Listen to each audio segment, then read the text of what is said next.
gosh, I wasn't even filming. Oh. Now, wasn't even filming. No, I'm saying if you like this kind of thing, then it's really good. Yeah? Mm-hmm. Do you think it would need to be more warm? No. Okay. Well, you were like, do you put it back in there? Well, no, I didn't know if it's like a calzone. No, it's not. It's just more like a pizza sandwich. It was easy. It was tasty. I assume it's tasty. I haven't tried it yet. That's what it looks like. It looks very messy. Would you want me to make another one? Or more just pizzas? Okay, we'll do that. We'll be back. Okay, so last night was chaotic. Filming the pizza thing and then trying it. It was chaotic because I was trying to make the pizza sandwich thing, and then I was also trying to make other pizzas after that, and our dog was barking at the neighbors, and the mosquitoes were so bad last night. It was ridiculous. I'm pretty sure as I was putting it together, I felt my legs being like actively bit by mosquitoes, and it was awful. So I'm here to give you more detailed review. Jonathan did like it. He does prefer just a regular pizza. Which valid. But today for lunch I had a piece of the pizza sandwich. I don't even know what you would want to call it, but I had a piece of it, and I put some arugula on it, and then I put a little bit extra balsamic glaze, and it was so good. It was really, really good. I would 100% make it again. I don't even know what to call it. It's like an elevated pizza sandwich. Now, I am not sure if you could make this without an actual pizza oven, because the pizza oven cooks the dough so quickly. It doesn't have time to like cook the two sides together. I mean, I know there's olive oil involved, but I feel like if it cooked at a slower temperature, it still might cook them together and you wouldn't be able to open it. So I'm not sure if you can make this without a pizza oven.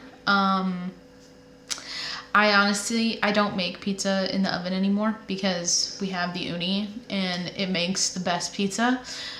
It's fantastic. I would 100% buy another Ooni. This is like, I will hype up Ooni. I know they're expensive, but their customer service is fantastic. I'll tell you that. We had a stone crack last winter. It comes with two stones. It comes with like a back stone that the fire sits on, and then the front stone where your pizza cooks.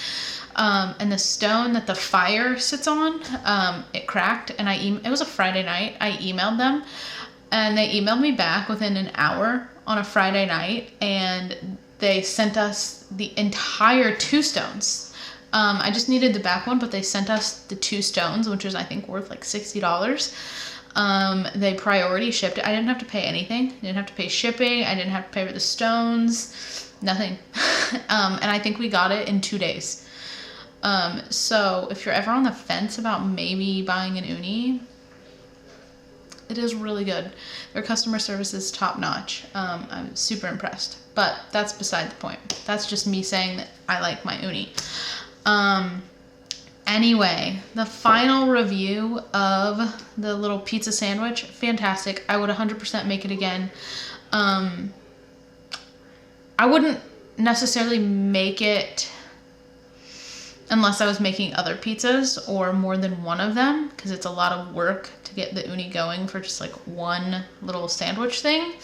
But other than that, I thought it was really good. I do think I still have tomatoes in my garden. It's October and I still have fresh tomatoes. I do think having actual fresh garden tomatoes made it better, because those tomatoes actually have a flavor, unlike a lot of things you buy at the store. But again, beside the point. So anyway, I think my next video is either going to be pumpkin gnocchi or maybe some kind of ricotta cookies, because I have a lot of ricotta that I need to use. It was left over from a recipe I used last week. So those are the two things I'm considering making. I also have another recipe that I'd like to try on camera. I don't know. You'll just have to come back and you'll have to see. I don't know. Anyway, I will see you guys in the next video. I'll stop yapping. All right. Bye.